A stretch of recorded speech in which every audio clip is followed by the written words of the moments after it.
O parágrafo 1º, assim dispõe: inclui-se entre os produtos a que se refere este artigo os medicamentos, as matérias-primas, os insumos farmacêuticos, os cosméticos, os saneantes e os de uso diagnóstico.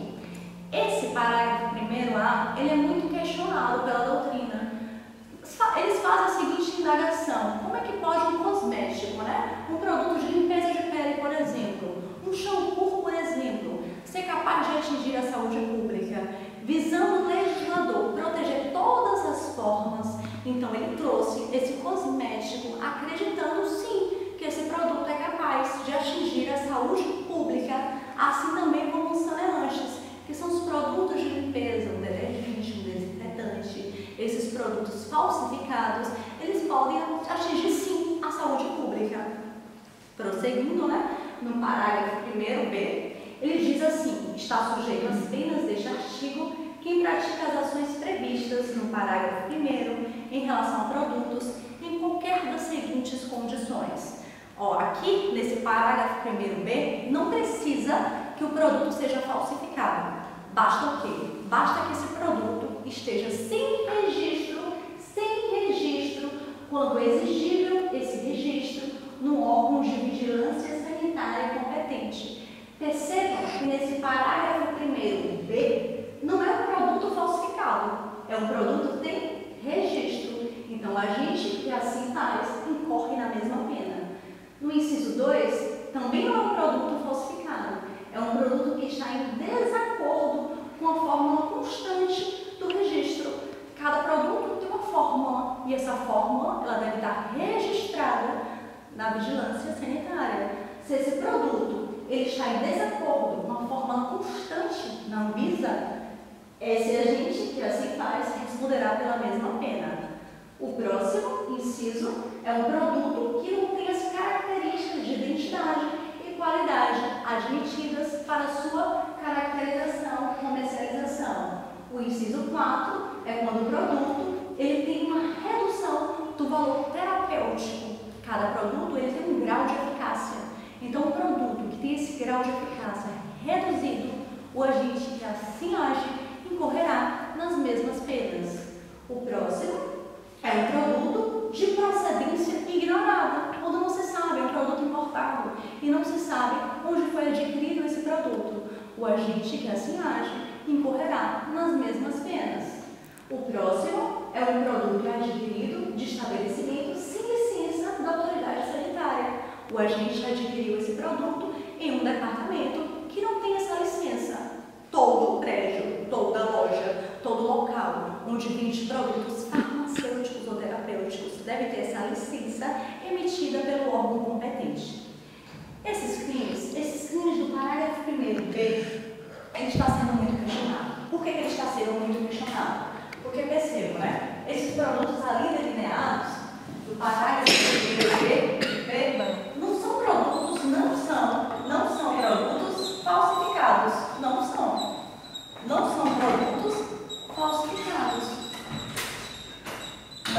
produtos falsificados, porém, o agente que, por exemplo, não tem o registro desse produto, não tem o registro desse produto na Anvisa, esse agente terá a mesma reprimenda do agente que falsifica. Então, essas penas, elas estão sendo questionadas. Elas foram questionadas, e aí o STF se manifestou. O STF se manifestou e julgou que as penas do parágrafo 1º-B são inconstitucionais. Essas penas do parágrafo 1º-B são inconstitucionais. Por que são inconstitucionais? Porque elas ofendem direitos, ofendem princípios constitucionais.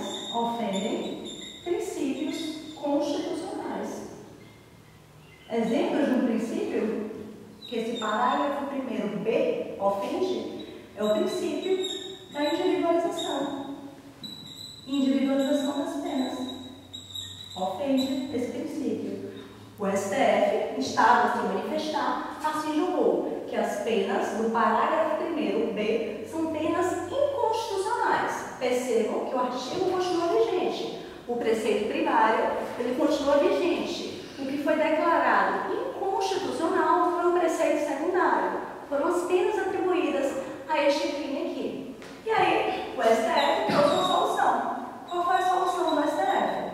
Como esses crimes atingem, esses crimes atingem a saúde pública, atinge a saúde pública, então, os agentes que assim agirem, eles terão como preceito secundário, as penas atribuídas ao crime de tráfico. Por que isso? Porque o crime de tráfico também atinge a saúde pública. Então, vamos pegar para esses crimes do agente que assim age a pena do crime de tráfico, de 5 a 15 anos. Prosseguindo, o parágrafo 2º diz que se o crime é culposo, é uma pena de detenção de 1 a 3 anos. Aqui o agente não tem a intenção de falsificar, não tem a intenção de adulterar, não tem a intenção de corromper produtos medicinais ou terapêuticos, mas por imperícia, imprudência ou negligência, esses produtos acabam sendo falsificados. Existe a previsão do crime culposo, então o agente que assim age, ele responderá com a pena de detenção de 1 a 3 anos. Percebam que aqui a pena máxima é de 3 anos. Se a pena máxima é de 3, esse crime não é um crime de menor potencial ofensivo, é um crime de médio potencial ofensivo. Por que eu digo isso? Percebam, crimes que têm uma pena mínima, olha a pena mínima, 1 ano.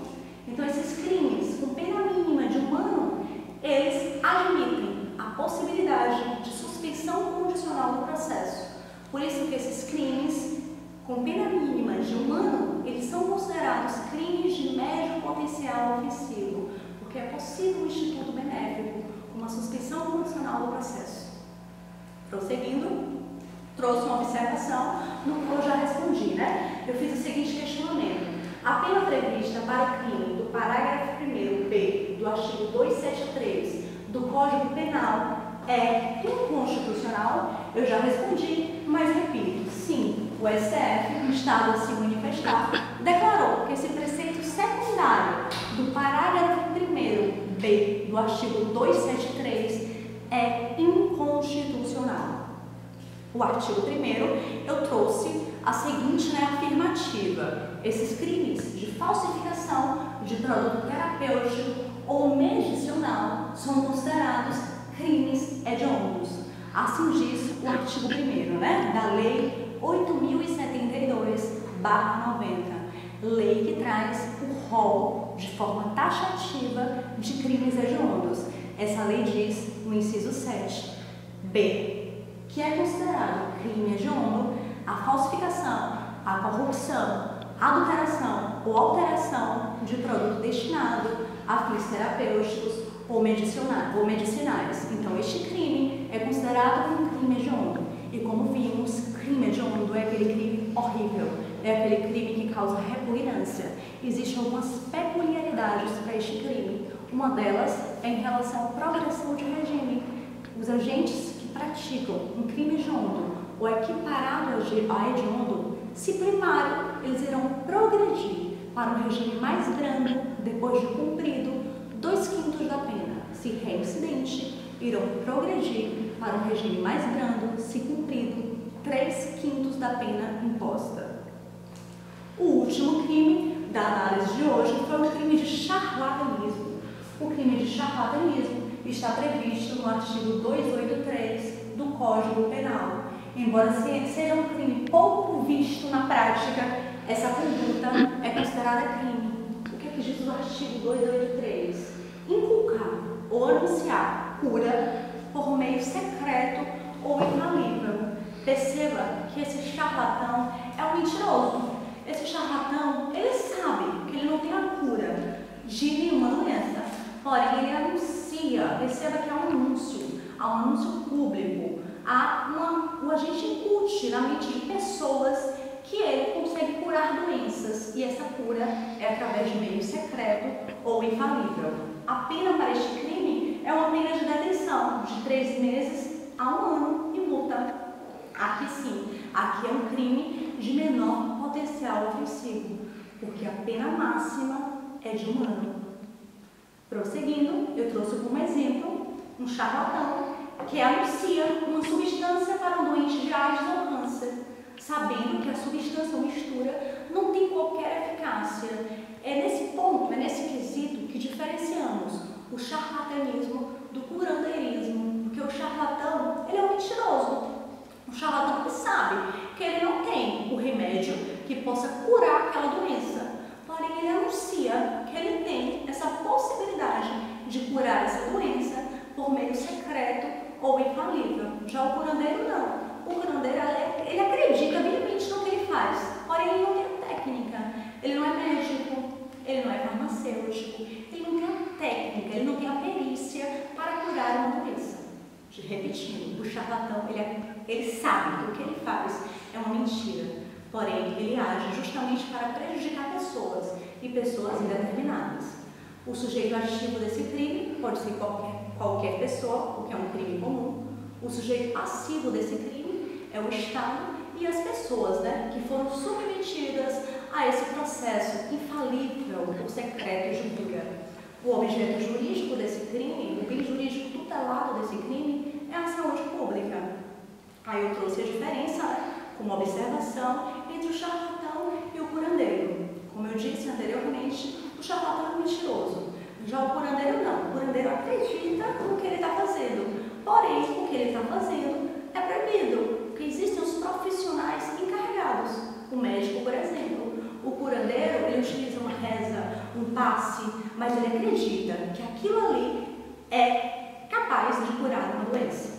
O que seria o curandeirismo, O agente que prescreve, ministra, devendo fazer isso de forma habitual, qualquer substância, usando gestos, palavras ou qualquer outro meio, ou fazendo diagnóstico. O curandeiro, ele acredita no que ele faz. Finalizando esta aula aqui, eu passo a oportunidade para os colegas aqui presentes para possíveis questionamentos. Bom, professora, eu estava fazendo algumas anotações aqui e tenho algumas perguntas. Alguém que coloca fogo em seu próprio carro, em lugar ermo e desabitado, pratica crime de incêndio? Excelente pergunta, A pergunta da colega foi a seguinte: alguém, que pratica, que ateia fogo, que coloca fogo em seu próprio carro, em qual local esse agente faz? Em um local ermo, em um local distante, em um local que não há vizinhança, em um local onde não há patrimônio ou pessoas que possam ser atingidas. Esse agente que assim faz, ele pratica o crime de incêndio? Não, porque o crime de incêndio não basta colocar fogo. Além de colocar fogo, esse fogo deve expor perigo à vida, patrimônio ou integridade física de outrem. E, no caso, o crime de incêndio é crime de perigo concreto ou abstrato? O crime de incêndio é um crime de perigo concreto. O que é um crime de perigo concreto? Porque o órgão acusador, o Ministério Público, ele deve demonstrar que aquele fogo ateado, que aquele incêndio, ele foi capaz de expor a perigo vida, patrimônio ou integridade física de outrem. Ou seja, esse crime de incêndio, esse delito, ele não é presumido esse perigo em lei. Além disso, deve o órgão acusatório demonstrar que esse fogo ateado, ele foi capaz de expor a perigo vida, integridade física ou patrimônio de outrem. Eu tenho mais uma pergunta. A pena prevista pelo legislador para o artigo 273, parágrafo 1º-b, foi declarada inconstitucional pelo STJ. Então, nesse caso, que pena deverá ser aplicada em substituição? Essa pergunta é uma pergunta bem elaborada, embora eu já tenha respondido no decorrer da aula, eu vou repetir, porque ainda seja dúvida. A pergunta foi a seguinte, A pena, olha aqui, já está no quadro, a pena do artigo 273, parágrafo 1º-b, ela é constitucional? O STF, em estado a se manifestar, disse que esse preceito secundário era inconstitucional. E o que ele fez para resolver, né? O agente que assim age, né? Por exemplo, não registrando esse produto no órgão responsável, a pena dele será a pena atribuída ao crime de tráfico, de 5 a 15 anos. Professora, eu tenho mais uma dúvida. Se o STF se manifestou sobre a inconstitucionalidade da pena prevista pelo legislador para o artigo 273, inciso 1º-B? Já sim, já se manifestou, como eu disse, ele utiliza, né, por analogia, a pena do crime de tráfico de drogas, porque esse crime tutela protege o mesmo bem jurídico que a saúde pública. Então, o agente que assim age, ele responderá por uma pena de 5 a 15 anos. E qual a diferença entre charlatanismo e curandeirismo? Então, essa dúvida, como ainda impera, né, vou responder novamente. Qual a diferença entre o charlatão e o curandeiro? O charlatão é mentiroso. O charlatão, ele sabe que o que ele está fazendo não é capaz de curar doença alguma. Porém, ele faz, porque o objetivo dele é justamente ludibriar pessoas indeterminadas, fazer com que essas pessoas acreditem que ele tem a cura de uma doença. E essa cura é através de um meio secreto ou infalível.